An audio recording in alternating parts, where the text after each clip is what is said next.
Je voudrais qu'on se penche sur la parole de Dieu et examiner quelque chose qui fait problème et dont beaucoup de personnes utilisent comme si c'était quelque chose d'indépendant des autres versets bibliques ou alors des textes bibliques. C'est comme si c'était quelque chose à part. C'est comme si ce problème ne dépendait pas de toute la Bible et on le traite d'une manière presque, comment dire, d'une manière souvent pour moi incompréhensible. Mais avant de le faire, je voudrais qu'on incline la tête pour la prière.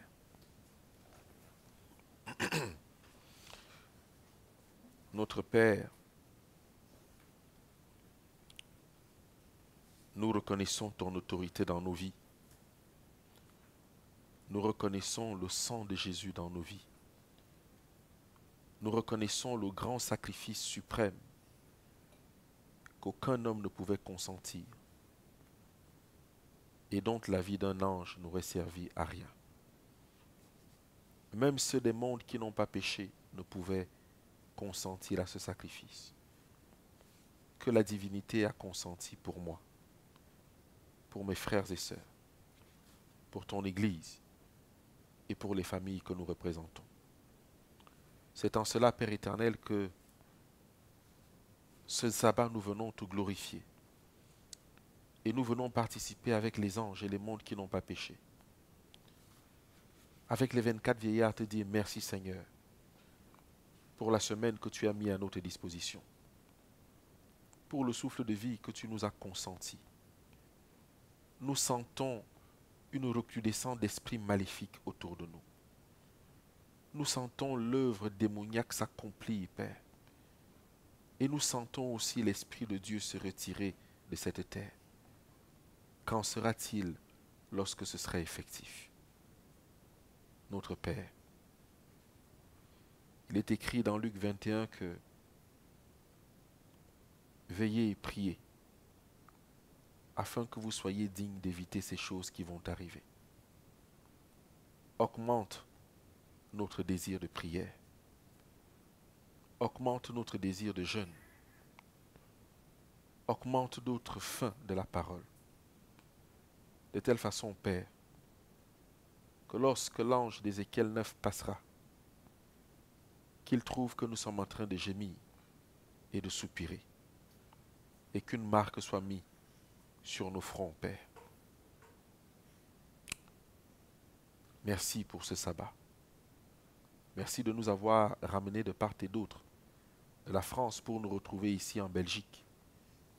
Nous te rendons gloire et nous te remercions. Permets que nous passions un excellent sabbat dans une fusion fraternelle et que cela reste marqué dans le livre de vie, dans le nom de Jésus-Christ. Amen.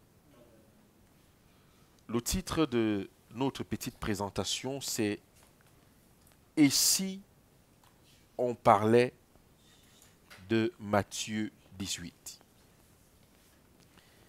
Et si on parlait de Matthieu 18?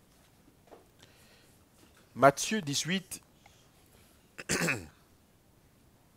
n'est pas un ensemble de versets isolés dans la Bible, mais bien d'une série de versets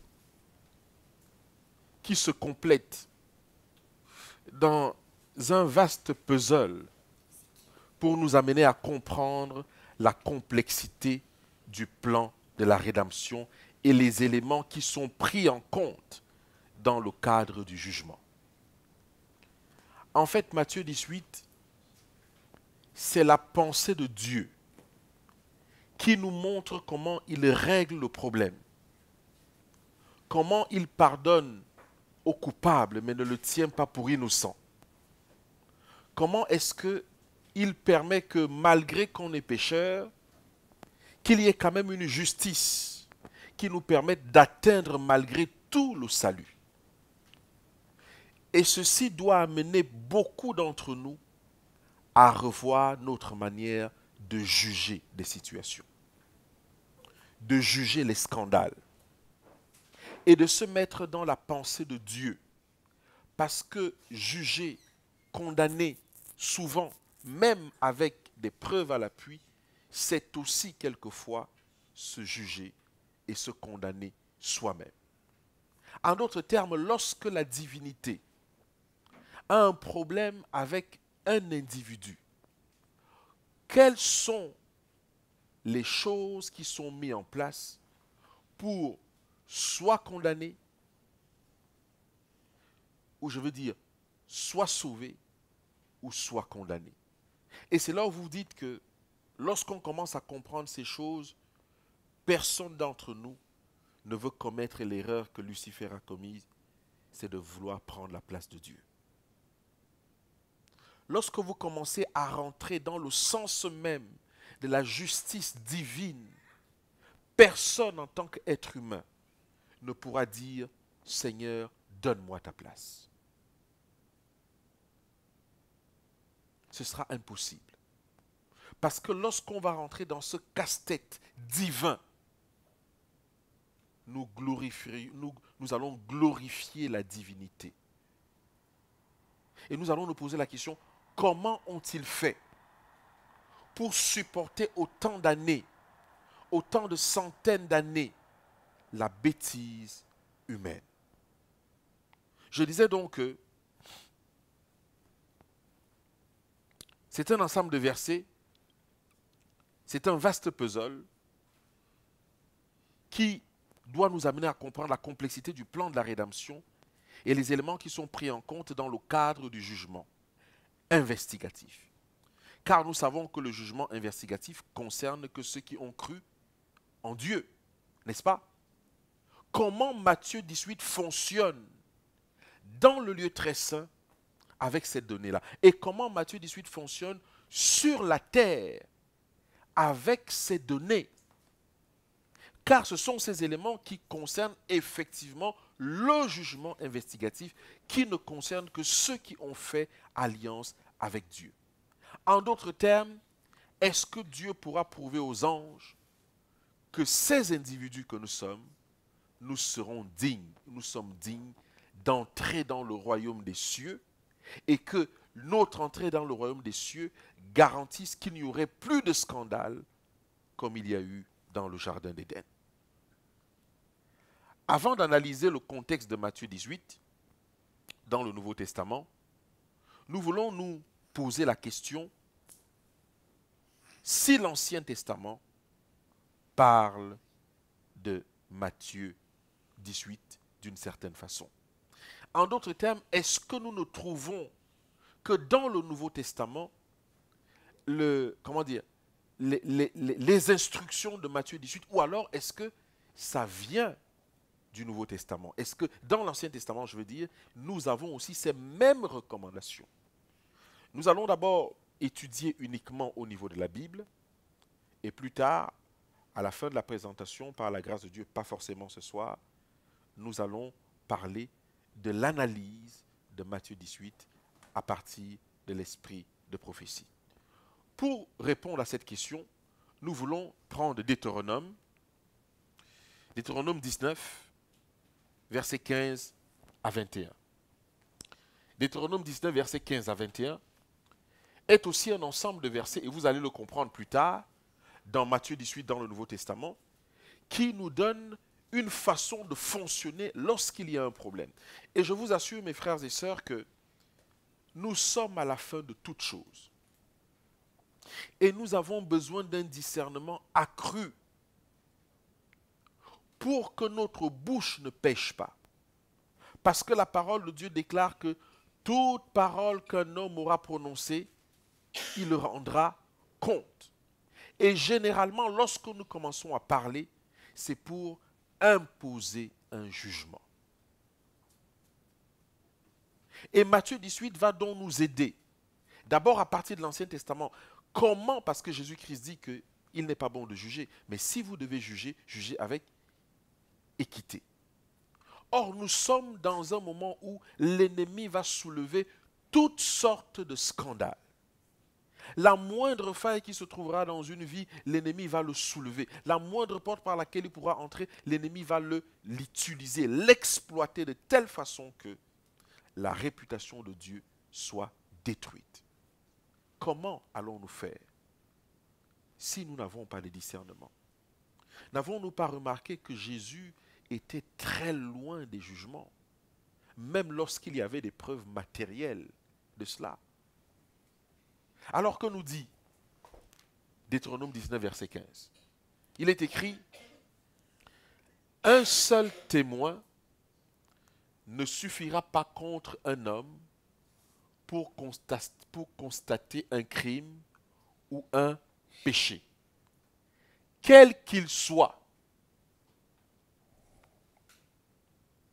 La Bible déclare que un seul témoin ne suffira pas contre un homme pour constater un crime ou un péché, quel qu'il soit. C'est une recommandation biblique de Dieu lui-même. Vous savez que lorsque nous allons lire l'histoire d'Abraham, qu'est-ce que nous lisons? À un moment donné, 3 personnes viennent le soir, n'est-ce pas? Vers le soir chez lui. Et qu'est-ce qui se passe? Ces 3 personnes, Abraham va les accueillir. Et à un moment donné, il va s'engager une conversation. Et on va se rendre compte que Dieu était dans ces 3 personnes. Et qu'est-ce que Dieu va dire à Abraham? Il m'a été rapporté, je paraphrase, hein, il m'a été rapporté un certain nombre de choses sur Sodome et Gomorrhe, n'est-ce pas?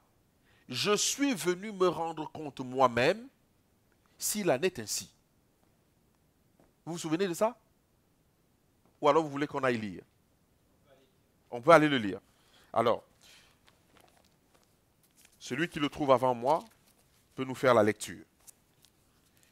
On peut aller lire ça parce que c'est très important. Si Dieu, qui est au ciel, pour exercer un jugement comme celui de Sodome et Gomorrhe, préfère descendre lui-même, cela veut dire toute la peine qu'il faut prendre en matière de justice et de jugement.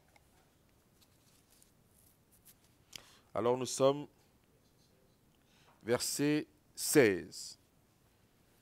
Ces hommes se levèrent pour partir. Ils regardaient du côté de Sodome. Abraham alla avec eux pour les accompagner. Alors l'Éternel dit: cacherai-je à Abraham ce que je vais faire? Abraham deviendra certainement une nation grande et puissante, et en lui seront bénies toutes les nations de la terre, car je l'ai choisi afin qu'il ordonne à ses fils et à sa maison après lui de garder la voie de l'Éternel, en pratiquant la droiture et la justice, et qu'ainsi l'Éternel accomplisse en faveur d'Abraham les promesses qu'il a faites.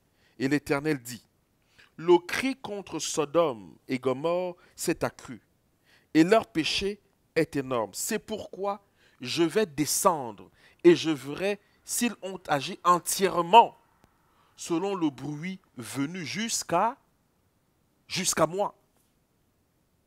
Lorsqu'on connaît Dieu, on peut se poser la question, mais c'est bizarre. Dieu a des milliers d'anges. Vous et moi, nous avons au moins 2. L'ange gardien, qui nous protège, qui nous garde, qui est chargé à sa manière de nous amener jusque dans le royaume des cieux, qui connaît nos vies et qui est là pour nous accompagner dans toutes les étapes de notre vie à partir du moment où nous venons dans ce monde. Mais nous avons au moins un aussi qui est là pour écrire ce que nous faisons. Donc, là où nous sommes là, au moins chacun d'entre nous a au moins 2 anges, sinon plus. D'accord? Donc, ces anges-là sont là pour apporter. Lorsque vous allez lire les premiers écrits, on nous fait comprendre que lorsque un enfant de Dieu est en difficulté et qu'il est sur le point de tomber, un ange vole vite vers le ciel et annonce la nouvelle. Et on envoie un ange rapidement pour essayer de l'aider. Et s'il tombe, la nouvelle repart au ciel par le même ange et il y a des pleurs énormes.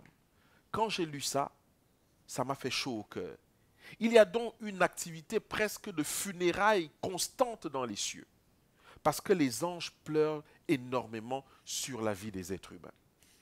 Et donc, Dieu est au ciel, et nous voyons la scène du jugement décrite dans Daniel et l'Apocalypse, des milliers et des milliers, des milliards d'anges qui sont devant lui, qui rapportent à Dieu en temps, en heure, par seconde, tout ce qui se passe sur la terre. Et Dieu dit quand même que je m'en vais me rendre compte moi-même.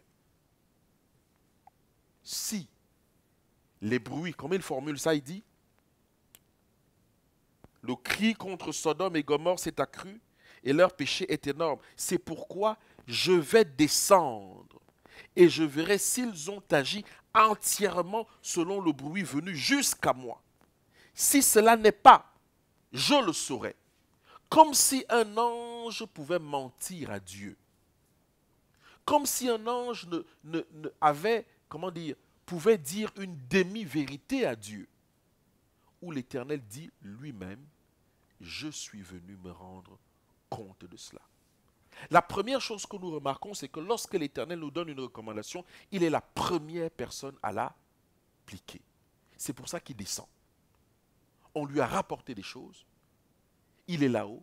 Il sait toutes choses. Il est omniscient, omniprésent. Mais il descend en personne pour vérifier si les bruits qui sont parvenus jusqu'à lui sont exacts. Mes frères, souvent,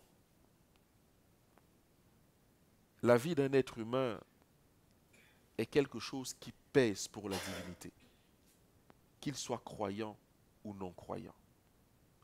Mais est-ce que la vie d'un être humain pèse encore pour l'être humain lui-même?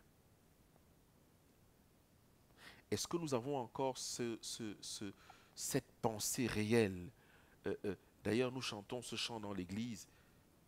Savons-nous le prix d'une âme? Vous voyez que voilà un peuple qui n'est pas croyant, qui a un niveau d'abomination extraordinaire de son époque. Dieu préfère descendre lui-même pour se rendre compte si les rapports qu'il a reçus des anges sont exacts. À moins que le texte biblique en français n'ait pas bien traduit, mais c'est quand même fort ce qu'on lit, n'est-ce pas? C'est très fort. Ça nous montre combien Dieu fait très attention lorsqu'il faut parler de justice. Alors le texte dit que un seul témoin ne suffira pas contre un homme pour constater un crime ou un péché. La Bible est formelle. Un seul témoin ne suffira pas. Quel qu'il soit, un fait ne pourra s'établir que sur la déposition de 2 ou de 3 témoins. Lorsqu'un faux témoin s'élèvera contre quelqu'un pour l'accuser d'un crime, les 2 hommes en contestation comparaîtront devant l'Éternel, devant les sacrificateurs et les juges, alors en fonction. Les juges feront avec soin des recherches. Le témoin est-il un faux témoin? A-t-il fait contre son frère une fausse déposition? Alors vous le traiterez comme il avait dessein de traiter son frère. Tu ôteras ainsi le mal du milieu de toi. Les autres entendront et craindront, et l'on ne commettra plus un acte aussi criminel au milieu de toi. Tu ne jetteras aucun regard de pitié, œil pour œil, dent pour dent, main pour main, pied pour pied. La question que nous devons nous poser peut-être ici, lorsque nous avons lu ça, c'est que lorsque la Bible dit qu'un seul témoin ne suffira pas contre un homme pour constater un crime ou un péché, quel qu'il soit, un fait ne pourra s'établir que sur la déposition de 2 ou de 3 témoins. Regardez bien, 2 ou 3 témoins. Quel que soit le péché, il faut 2 témoins.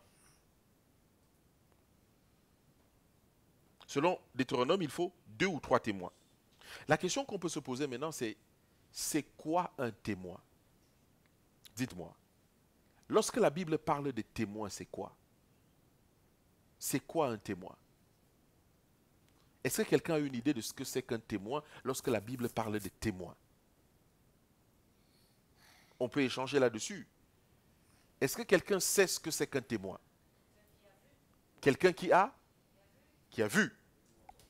Quelqu'un qui a, quelqu'un qui a vu ou entendu. Alors, si je suis, oui, on peut le prendre comme ça. Quelqu'un qui a vu ou entendu. En d'autres termes, quelqu'un qui a vécu la scène. C'est ça un témoin. Quelqu'un qui a vécu la scène, qui a des éléments qui peut attester clairement d'un certain nombre de choses. Pas simplement de ce qu'il a entendu par ricochet ou par rapport, mais ce qu'il a réellement vécu et vu. C'est ça qu'on appelle un témoin. Ce n'est pas celui qui va rapporter ce que quelqu'un d'autre a dit, ce que quelqu'un... Non, c'est quelqu'un qui a vécu la scène et peut attester, parce que là-dessus, il y a des conséquences. C'est la raison pour laquelle, lorsqu'il fallait lapider quelqu'un, dans l'Ancien Testament, parce qu'on ne pouvait lapider qu'après jugement, et le jugement consistait à amener 2 ou 3 témoins qui vont déposer contre l'individu. Le principe de la lapidation consistait à quoi? C'est qu'on prenait tous des cailloux et les 2 ou les 3 témoins étaient les premiers à jeter la première pierre. Ça veut dire que lorsque les autres allaient venir jeter les pierres et lapider ces individus-là, la mort de cette personne ne reposerait pas sur ceux qui ont lapidé, mais sur les 2 ou les 3 témoins s'ils n'avaient pas dit la vérité. Vous me suivez? C'est la raison pour laquelle il y a quelque chose d'important ici à noter, rien que à ce niveau. Et cette chose importante est celle-ci.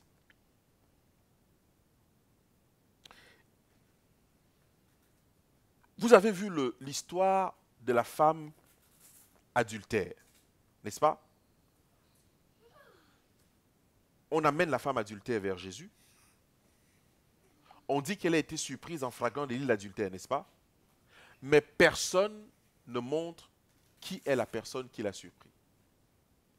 Or, pour lapider quelqu'un, il fallait combien? 2 ou 3 témoins. Sauf que là-dedans, on ne dit pas à Jésus, voici les 2 témoins qui ont surpris cette femme en flagrant délit d'adultère. Mais on l'amène pour lapider. Et Jésus va se mettre à faire quelque chose où il y a toutes sortes d'interprétations. Mais ce que je pense, moi, dans cette affaire, c'est que Jésus n'a pas seulement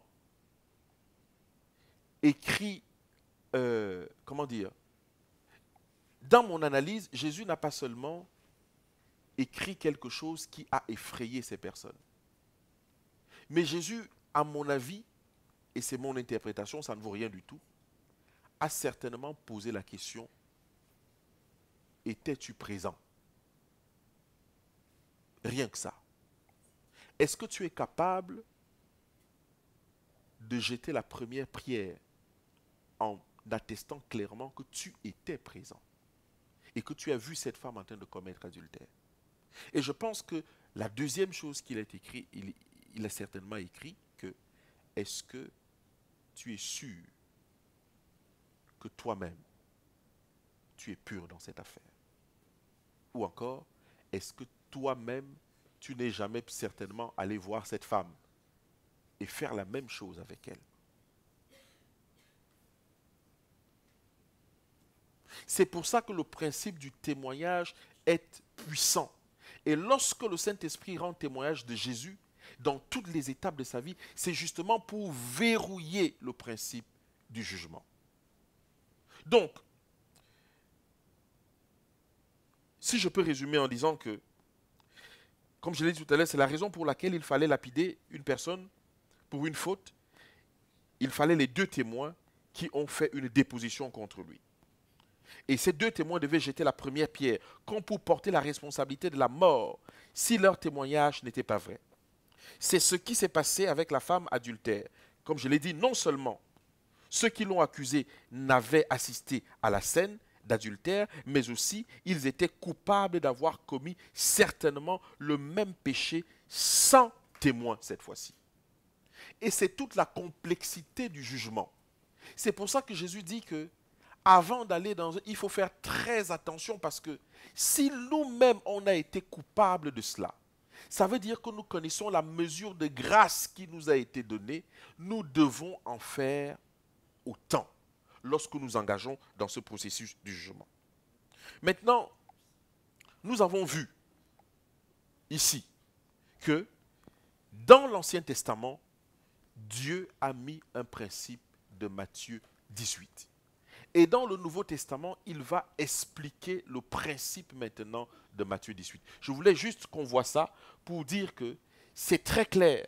Lorsque nous n'allons pas fonctionner de cette façon, alors que nous sommes maintenant à la fin des temps, où nous allons entendre toutes sortes de choses, où nous allons entendre toutes sortes de scandales, je vous assure, mes frères, ça va être compliqué. La seule façon de pouvoir se prévenir de ceci et de garder notre foi en Dieu intacte, c'est d'appliquer cette méthodologie. Parce que c'est celle que Dieu lui-même applique envers chaque être humain, et du moins pour ceux qui se sont engagés avec lui, dont ils ont rentré dans le jugement investigatif. Pour aller plus vite, on peut donc se poser une question. Qu'en est-il de Matthieu 18? Et quand vous allez prendre Deutéronome 19 et peut-être Deutéronome 22, 19, le Deutéronome 20, Deutéronome 21, Deutéronome 22, vous allez voir tout un ensemble de règles pour que la vie du peuple d'Israël soit justement, comment dire, qu'il y ait une notion de justice équitable. Alors, nous allons juste prendre deux textes dans le Nouveau Testament et se poser la question, qu'en est-il donc de Matthieu 18 et son contexte? Matthieu 18 ne commence pas par Matthieu 18, verset 15. Matthieu 18 a d'abord un contexte qu'il faut prendre en considération pour comprendre où le Seigneur veut nous amener. Et je voudrais qu'on prenne les deux premiers versets et on va s'arrêter là, de telle façon que demain on puisse, si par la grâce de Dieu, continuer et déblayer cette affaire. Donc, nous pouvons lire Matthieu 18, du verset 1 au verset 6. Nous sommes dans le contexte maintenant dans le Nouveau Testament. Matthieu 18, du verset 1 au verset 6. Il est écrit, « En ce moment, les disciples s'approchèrent de Jésus et dirent, « Qui donc est le plus grand dans le royaume des cieux ?» Drôle de question. Pour des gens qui sont en train de marcher avec l'homme le plus humble de l'univers. La seule pensée, alors qu'ils sont des disciples, les gars ont accompli les miracles, les gars ont ressuscité des morts, les gars ont guéri des malades, ont chassé des mauvais esprits. L'une des préoccupations dans Matthieu 18, c'est « Seigneur, qui est le plus grand dans le royaume des cieux ?» En fait, ils n'étaient pas seulement en train de discuter la place la plus grande dans le royaume des cieux, mais ils étaient aussi en train de discuter la place la plus proche ou la plus grande dans le royaume terrestre. Et c'est à ça que Jésus va répondre dans le contexte de Matthieu 18. Parce que là, il parle à ses disciples. Et jusqu'à la fin, il parle à ses disciples. La première chose qu'il va faire remarquer, c'est Jésus ayant appelé un petit enfant, le plaça au milieu d'eux et dit, « Je vous le dis en vérité, si vous ne vous convertissez et si vous ne devenez pas comme les petits enfants, vous n'entrerez pas dans le royaume des cieux. » Ça, c'est le contexte de Matthieu 18. On discute la première place, parce que pour atteindre le verset 15, il faut d'abord avoir réglé ce problème de première place. Ce problème d'orgueil, ce problème de vouloir prendre la place de Dieu, ce problème de vouloir se croire saint plus que les autres, ce problème de vouloir enseigner, ce problème de vouloir penser que nous sommes les seules personnes à bien faire. Il faut d'abord le régler avant d'arriver au verset 15. Et Jésus dit que non, il n'y a qu'un enfant qui pourra, celui qui ressemblera à un enfant qui pourra rentrer dans le royaume des cieux. En d'autres termes, si on examine la vie d'un enfant, Israël est avec moi ici. Si Israël, je l'appelle et je lui donne une gifle, par exemple, vous allez voir qu'Israël va pleurer, n'est-ce pas? Mais si quelques minutes après, je tends encore les bras et j'appelle Israël, elle va certainement venir. Vrai ou faux? Hmm? Elle va venir. Elle va venir. Et Dieu dit que si nous n'avons pas l'âme d'un enfant, je vous le dis, si vous ne vous confessez et si vous ne devenez comme des petits-enfants, vous n'entrerez pas dans le royaume des cieux. C'est pourquoi quiconque se rendra humble comme ce petit enfant sera le plus grand dans le royaume des cieux. N'oubliez pas que la Bible déclare que il n'y a pas de plus grands hommes aux yeux de Dieu que Jean-Baptiste. N'est-ce pas? Mais la même Bible déclare que cependant, le plus petit dans le royaume des cieux est plus grand que lui.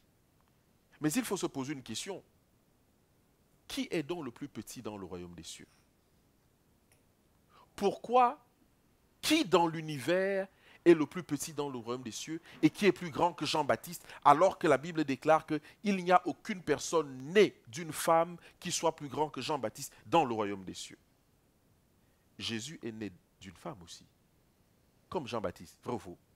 Donc il y a un problème. Il y a un problème. La Bible dit, il n'y a aucun homme qui ne soit né d'une femme qui soit plus grand que Jean-Baptiste devant Dieu. Mais Jésus est né d'une femme. Mais Jésus est le serviteur de l'univers. Donc l'enfant dont on parle ici, c'est bien le Christ. Puisqu'il est le serviteur de tous, donc forcément il devient plus grand que Jean-Baptiste, et c'est ce que le texte est en train de nous dire. D'accord? Si quelqu'un ne se rend humble comme un petit enfant, si quelqu'un ne se rend, s'il n'a l'âme d'un petit enfant, c'est exactement ça. Nous péchons contre Dieu tous les jours, à chaque heure, à chaque minute. Nous repartons vers Dieu, on fait une repentance, on revient dans le péché, on va vers Dieu, on revient dans le péché, on va vers Dieu. Si Dieu n'avait pas le cœur et l'âme d'un enfant, tout le monde serait condamné. C'est parce qu'il a le cœur et l'âme d'un enfant que nous pouvons faire ces va-et-vient, parce que le cœur d'un enfant aime toujours, surtout quand ce sont ses parents. Il va toujours vers eux parce qu'il a confiance. Dieu a le cœur d'un enfant. Et voilà pourquoi la Bible veut régler ce problème dans le contexte de Matthieu 18. Pourquoi quiconque se rendra humble comme ce petit enfant sera le plus grand dans le royaume des cieux, et quiconque reçoit en mon nom un petit enfant comme celui-ci me reçoit moi-même. Ça, c'est la première chose qui se dégage de Matthieu 18. Alors, je voudrais maintenant qu'on regarde le deuxième verset. Nous étions au verset 6, on peut lire Matthieu 18, le verset 7 au verset 9, et on va s'arrêter là pour l'instant. Nous sommes toujours dans le contexte. Matthieu 18, le verset 7 et le verset 9. La Bible déclare « Malheur au monde à cause des scandales, car il est nécessaire qu'il arrive des scandales. Mais malheur à l'homme par qui le scandale arrive. Car le scandale ne détermine pas qu'on est enfant de Dieu ou non. Quand nous voyons l'histoire du fils prodigue, il a fait un scandale, n'est-ce pas? Mais à la fin de l'histoire, qui reçoit la couronne? Qui reçoit l'anneau? C'est bien cet enfant qui a créé du scandale, n'est-ce pas? Donc le scandale ne détermine pas si quelqu'un est enfant de Dieu ou non. Au contraire, voilà pourquoi nous devons faire attention à notre jugement. Mais la Bible continue en disant, après avoir parlé de scandale, la Bible dit, si ta main ou ton pied est pour toi une occasion de chute, coupe-les et jette-les loin de toi. Mieux vaut pour toi entrer dans la vie boiteuse ou manchot que d'avoir 2 pieds ou 2 mains et d'être jeté dans le feu éternel. Et si ton œil est pour toi une occasion de chute, arrache-le et jette-le loin de toi. Mieux vaut pour toi entrer dans la vie n'ayant qu'un œil que d'avoir 2 yeux et d'être jeté dans le feu de la géhenne. Dans ce contexte encore, comme je l'ai dit tout à l'heure, on nous parle des scandales, on nous dit malheur à l'homme par qui le scandale arrive. Et tout de suite après, on nous dit que si ton œil est pour toi une occasion de chute, il est écrit coupe-le. La Bible ne dit pas allez couper. C'est l'individu même qui commence à comprendre que il n'est pas bon que des scandales arrivent, ou du moins il est bon que les scandales, mais malheur à l'homme parce que le scandale arrive. Et lorsque un homme constate que le scandale est arrivé au travers de lui-même, la Bible dit que lorsqu'il rentre dans sa conscience, si c'est par la main que le scandale est arrivé, c'est lui-même qui doit couper. Si c'est par l'œil que le scandale est arrivé, c'est lui-même qui doit se percer cet œil. Personne ne le fait à sa place et personne ne l'aide, n'est-ce pas? Si c'est par les pieds que cela est arrivé, c'est lui-même qui doit régler ce problème. Car il serait bon d'entrer dans le royaume des cieux manchot que d'aller dans le feu de la géhenne avec ses deux mains, ses deux pieds, sachant que ce sont des instruments que l'ennemi a utilisés pour le scandale.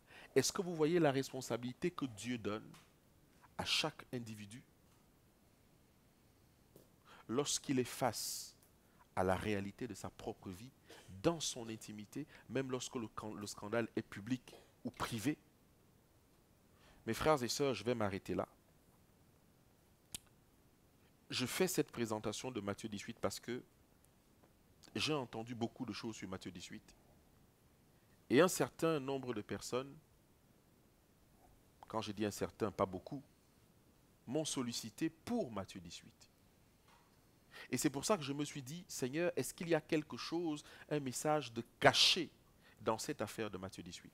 Lorsqu'on va voir demain la fin de cette histoire, vous allez comprendre que le plan de la rédemption est caché dans Matthieu 18.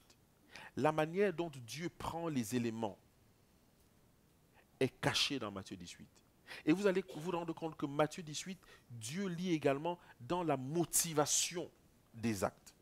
Et c'est à partir de là que Matthieu 18 est une perle d'or qui n'est pas excentrée dans la parole de Dieu pour arriver à certaines fins, mais qui permet véritablement à l'individu de se remettre en accord avec l'Éternel.